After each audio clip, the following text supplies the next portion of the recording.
Knowledge must take the human condition as its main concern. But my definition of human condition here is very capacious.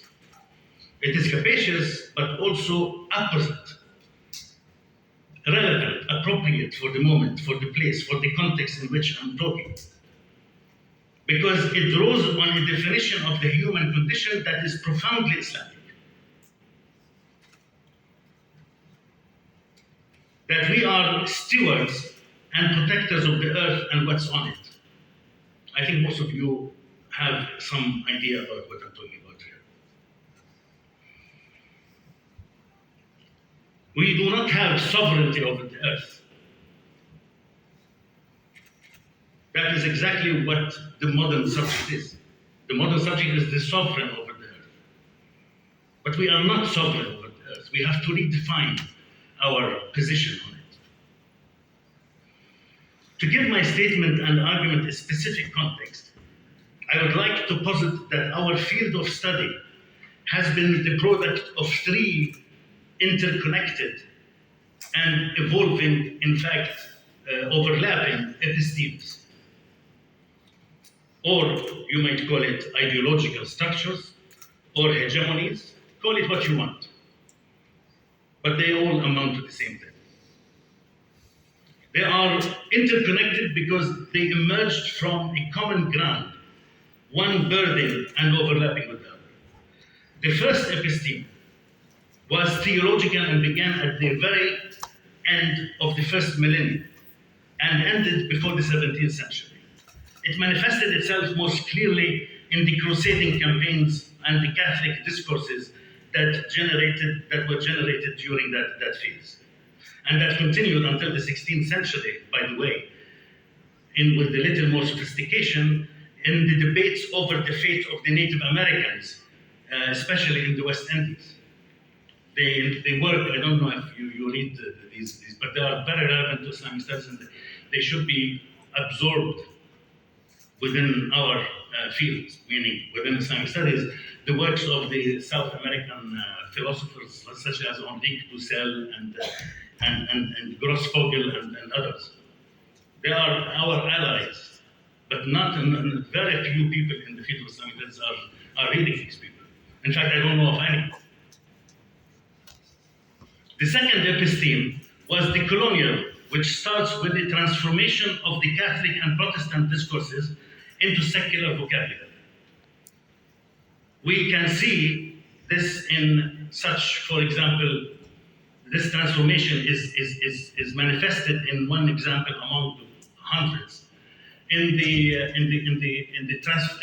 move from the Catholic accusation and charge of Muhammad being an impostor prophet, Islam is a false religion, etc., into a more sophisticated secular historical project of scholarship, which actually asks the question of what is the origins, for example, of what is the Quran as a phenomenon?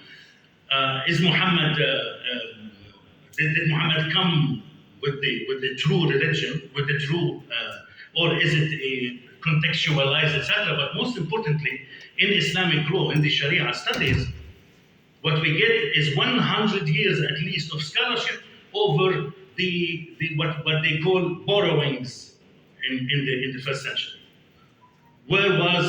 From which sources Islamic law was borrowed? A series of the most gigantic scholars in Islam, from Nodike down to Schacht and later going through Goldziher, and of course later on the satanic voices of Patricia Crony and others. The purpose was one more than 100 years of writing history, is to show that in fact the first century of Islam, when the Sharia evolved, it was basically a project of borrowing and mendacity, lying and so forth, in order to justify a certain system on the basis of Roman law, Byzantine law, Jewish law, etc., etc., etc. This is the transformation from the theological to the secular within the field. So in fact, not much has changed as Carl Schmitt would say, actually, most of our important political concepts today are really secularized forms of Catholic Christian thought. So we are still in the age of Christianity. If you really look carefully, you will see it. We still are in the age of Christianity. We have not moved to secularism as being non-religious. Secularism is as religious as Christianity was. The most powerful effect of this episteme was the creation of what has been called coloniality, and not just colonialism. These are two different things, or not totally different, but they are different things qualitatively. It was to create, and I paraphrase Macaulay, the British Secretary of War at one time, education, some officer to another, he held many things. Macaulay said something famous about India. I am paraphrasing him in such a way, which is basically changing a few things of his, a few words, that we want to create subjects brown in color, but European in intellect and cultural sensibility. That's what he wanted to do, to make out of the Indians. I say that what this colonialist project wants, or wanted, was to create basically Muslims who are brown in color, but they are really Western and thoroughly Westernized in terms of sensibilities and intellectual sensibilities and cultural predilections. Now, this kind of conversion into the liberal subjectivity, which is a highly, liberalism is a project of colonialism. So when we say we want to decolonize liberalism, you are taking liberalism as if it is colonized, and we need to, as if there is something that is called liberal that is not colonialist to the core. This is where I find tremendous difficulty in understanding what you are saying, Muhammad. Liberalism itself is colonialist. It was created through the project of colonialism, and it continues to be a colonialist project. So there is nothing to save in liberalism. But the way we got there, the way we got people like Muhammad, for example, is basically to send, and Egypt was the first to embark on this, is to send students from Egypt to go to Europe to study under European scholars who basically brainwashed Muslim students into the colonialist paradigm, came back to their universities, took the lead, because of course they were educated, and until today, people who come from Indonesia to study at Harvard and Columbia, they go back and they become ministers of education. This is the essence of supremacy. And so, of course, after a while, the colonialist project becomes a transformative project of the colonized subject from a resisting body into a docile body. Now, you don't have to convince Muslims that they want a state. They want a state. When you say, oh, well, a Muslim state, what kind of Muslim state? Well, eventually it turns out to be there is nothing else other than the modern state. I think some of you are familiar with my arguments in the impossible state. Now, the achievements of the second episteme ushered in the third liberal episteme, whose hallmark is the success of the liberal technologies of subjective formations. We still live in this stage until this moment. My argument is that we have not yet entered the stage of decoloniality.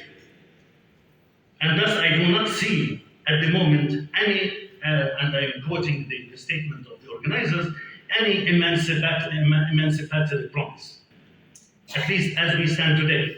I think there is a promise, but not as we are speaking today. The promise is going to come, but we are still in the heart of coloniality so far. Now let me quickly jump to the central question here. What does it take for us to engage in what has been called decoloniality? This is for the future, because we are not doing it now. Even the definition of coloniality and decoloniality are still skewed until today by the most leading scholars. I can discuss this in the question-answer period if there is time. to be not just a sexy slogan, decoloniality must bring together at least two interrelated features. A particular one is a particular set of the technologies of the self, which we have lost about in the last 200 years. And two, critique, and not just criticism. There's a huge difference between critique and criticism. Now, let me say something about the technologies of the self, which means that the refashioning of our current subjectivities, our cerebral and emotive structures, is really at the heart of what we do today. It's not about the corporation or building this or creating friendly this and environment friendly that. It's a changing ourselves. And I think basically everybody here who knows the Quran well knows exactly what I'm talking about. You cannot change anything in the world unless you change yourself. This is just a general Quranic statement, but it is actually fundamental philosophical. It is the center of moral philosophy today. Or what should moral philosophy be today, if it were to be a decent philosophy? It's about subjectivity.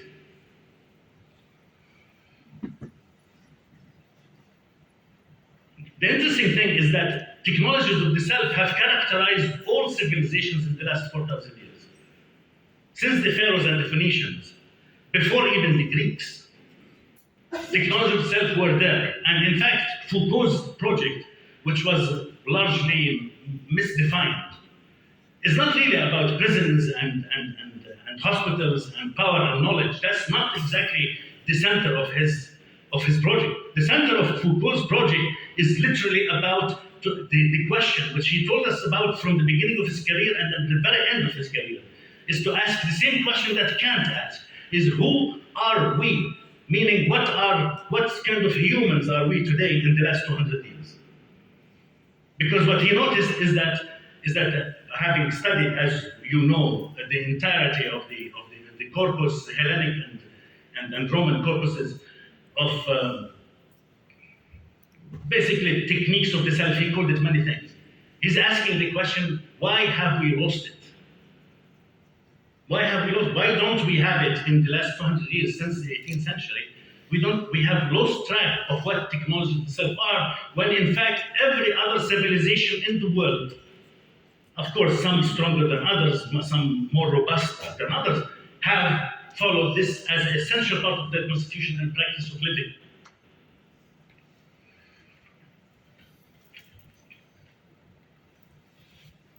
In light of the challenges and crises of modernity, which we know by now, I hope you all know that we are at the brink of major disasters in every way, whether it is the environment, the larger macro picture. It is in shambles. All you have to do is just make sure to focus on it for 2 months, and it will send you into depression. I know, I'm sorry. But it is a reality facing us in the face, hitting us in the face. We need to deal with it. To the disintegration of the community.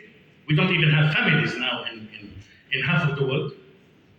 And it is catching up with Muslim society. Don't think that you are totally immune, because it's spreading like a cancer in the world. People now in the West don't want, not only they don't want to get married, no family, no nuclear family, they don't want to get married, they don't want to have children. And the rates of mental disease, mental health is going skyrocketing to such an extent that basically I can say now safely that we generally in the world are going crazy. Read the numbers. I'm not telling you something. I don't have the time to bring this stuff that Muhammad brought here. This is your duty to go on the internet and dig the numbers. There are 1.3 million young people between 15 and 30 who commit suicide every year. I want to ask you the question, why? Why would 1.3 million people, young, promising, probably beautiful and wonderful, and dynamic otherwise, who can have a wonderful, they want to leave this world, and they have left this world every year, and it's increasing by 1/10 every year, by the way, if we go by the last 5 years. Why? This is a huge number. Put 1.3 million people in a field, in a plane, in a valley, and look at how many they are. They leave us every year, when in fact the whole life is ahead of them.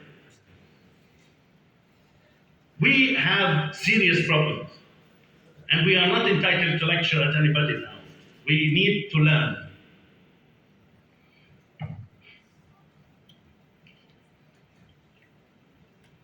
Now, I said that the first one that we need to attend is technology of the self, but the second one is critique, not criticism. Criticism is what academia does every day. It is shallow. It is meaningless. It is professional. It's like somebody who fixes cars. You fix the engine, it comes back to you, fix it again. And then the engine collapses, you throw the car by another car. We are still doing the same car, the same process. Critique asks the question, why are we having a car in the first place? Critique goes to genealogy. Critique, I'll give you an example. So I'll flesh out for you what it means to engage in critique. And I'm going to use the example of freedom. This is one of the biggest, if not the biggest concept that is dominating our life today in the world. I know that I'm speaking to an audience here that is inclined towards Islamic norms and values. But even in Istanbul, I walk on the street and I see the concept of freedom roaming around in crazy ways too. Critique asks multiple questions about freedom. For example, where did the concept come from? Originally, historically. If something is with us, it must have come from a place. Things don't just appear among humans and in humanists, they appear from some place. Where did it come from? What forces and which sources and historical sequences produce it? How does it tie with a particular European provincial experience? In other words, how is it not universalized or universal? What are the genealogical connections between freedom and specifically European tyrannies of emperor and church? Are they related? Of course, you can tell what my answers are, but that's not important now. What are the connections with the rise of a particular bourgeois economy and later complex forms of capitalism? How much freedom is related to capitalism and actually nothing but materialistic greed? What are the genealogical connections between freedom and the European and later Euro-American colonial and imperial projects? Again, freedom is intimately connected with the project of colonialism. And extremely importantly, what other forms of freedom were silenced and ousted from our purview of discourses on freedom? In other words, when we talk about freedom, we are actually talking today about one. We don't know any other. If I were to ask any one of you, and I challenge you, I will find maybe one or two of you will answer this question. What other kinds of freedom exist other than the ones we know today in the modern world? I bet you anything that most of you will not be able to answer this question. I don't want to embarrass anyone. But there are robust forms of freedom that we don't know anything about unless we are historians specifically looking for that kind of thing, like me. What is the function and significance of this ousting? Because once we arrive at the concept of freedom that at the expense of other forms of freedom and notions and concepts of freedom, it means that there was a reason for doing this. You cannot just kick out a guest from your home without no reason. You kick a guest if you are allowed by your culture to do so. In my culture, you cannot do that, even if they insult you. But if you do this, there must be a good reason. So what are these other forms that we don't talk about at all today, and why did we oust them? How does freedom structure our subjectivities to produce the modern self, the consumerist self, the individualistic, narcissist, and even genocidal and suicidal self? All of these. Freedom is tied to every one of them in intimate and structural ways. Not to mention the consecration and the subjugation this is for the feminists, of the female body as the site of hypersexualization, all in the name of this freedom. It's all about freedom. The list goes on. I can give you another 10, 15 questions, but all of these are genealogical questions. They don't take freedom for granted. So they don't ask the question, oh, how can we become free? How can we install freedom in our system? It says, okay, before I bring buy a bunch of apples to eat at home, I bring them home, I want to make sure that they are not poison. Maybe, some enemy of mine put some radiation on them. I eat one of them, the whole family will die. So I want to make sure I'm buying the right apples. Well, how many do you think people in the world question the notion of freedom today? In a genealogical way, in this kind of radical way. Now, I don't have the time to go further on these issues, because you are wondering by now, well, how does this relate to the Sharia and the study of Islam, right? Well, it doesn't. No, I'm just kidding.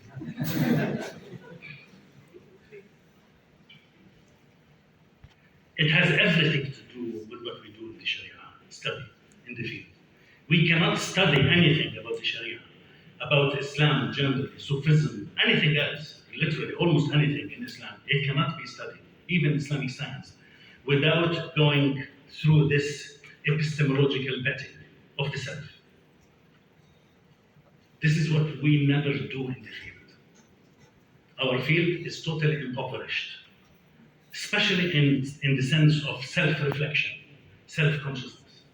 It does not look about what we are taking for granted. There is so much that we speak about, and we really do not know what we are saying, because we do not go to do this properly. You need to formulate a meaningful sentence, jumla mufida. And you take every word in the sentence and say, do I really know what this word means?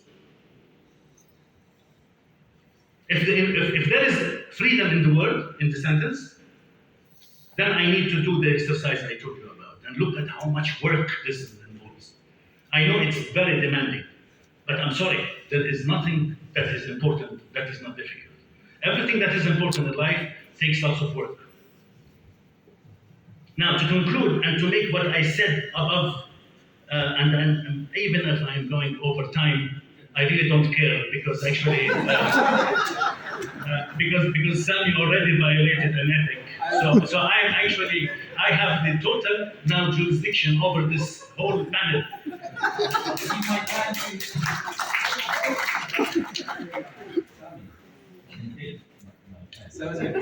You are, Murtaza, you are an angel. Thank you. I hope I will finish in a few minutes. To conclude and to make what I said above bear on what we specifically do in the field, I would say that an apt philological reading of our sources requires the following. First, that we must make it an essential question to ask, as a point of beginning, to ask, who are we? If you don't know yourself, by what arrogance do you think you can stand like an Orientalist and say, it doesn't matter who I am, I'm studying Islam objectively. I mean, this is the most ridiculous. A Muslim scholar just published an article a week ago, actually arguing that the entire decolonial term is a babble or some sort of rubbish, when saying that actually the only Orientalist way, the way Orientalism worked and wrote the history of Islam in the last 150 years, is the scientific way. I'm not going to name that scholar. I don't want him to lose his job. But it's embarrassing, to say the least. So, who are we? Who am I as a researcher first, before I embark on writing anything?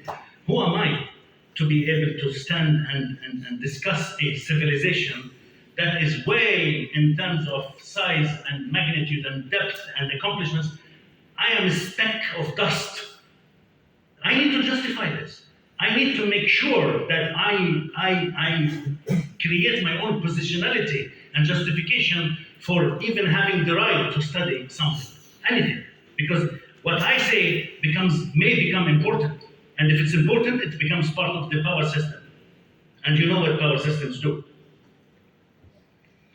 But most importantly, the question is not who are we as such.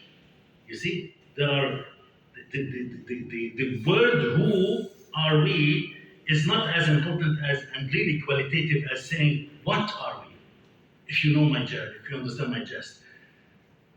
What are we? Of what material are we made as researchers? This, of course, presupposes asking several other questions, such as how are we different from the subjectification or the subjects that we ourselves study. When I study Ghazali, the first question I should ask is, how am I different from Ghazali himself? Can he teach me something? But about this teaching, I will come back later at the end of the lecture.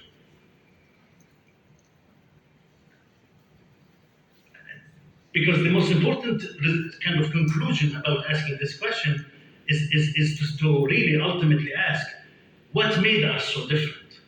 It's not to say what made Ghazali. What made it? It's really what can Ghazali tell me about myself? Otherwise, what is the point of studying something in order to dominate him? This is what Orientalism has done.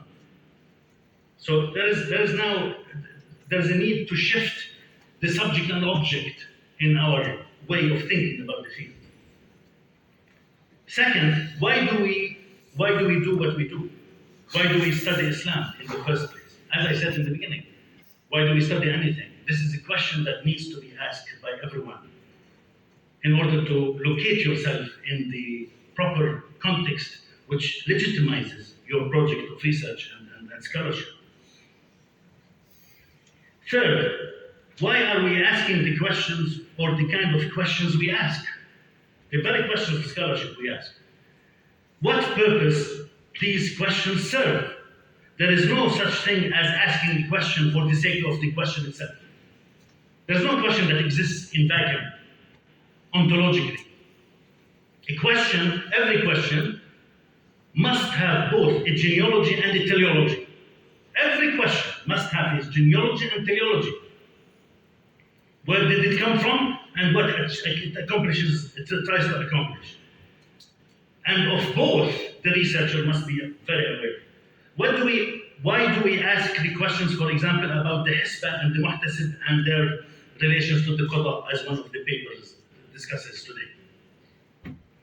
Asking the why here forces us to rethink the genealogical association of this question with Orientalist epistemology, which drives the question in directions that tend to reassert the ideological paradigms of oppressive communities, lack of individual freedom, the absence of the separation between the public and the private domains, all leading to a huge mess in the business of translatability, which is a major problem in our field. I could have talked about that alone today for an hour. Taking into consideration all of the above, how do we embark on the project of philology? In other words, how should we read our sources self-consciously and critically? And when I say critically, I do not mean just our critical stance of the sources, but also, and perhaps more importantly, how do we create a system of dialectical critique whereby the sources or our mode of reading them becomes our critic as well. Islam is not our object, and we must shed our philological sovereignty over it. I think that many people are still doing it when they are claiming that they're not doing it. This is why I'm saying it. Islam, in the way we approach it, must also considerably be utilized as our critic. I'm not talking to a Western audience only here. This is good for Colombia and good for Istanbul, this statement. There is no knowledge without critique, and there is no critique without a thorough engagement with the technologies of subjective formation, of asking who we are. There is lots here, I know, in this lecture that needs unpacking. It is sometimes one sentence can require 10 minutes of explanation, but I'm happy to take your questions if you have. Thank you.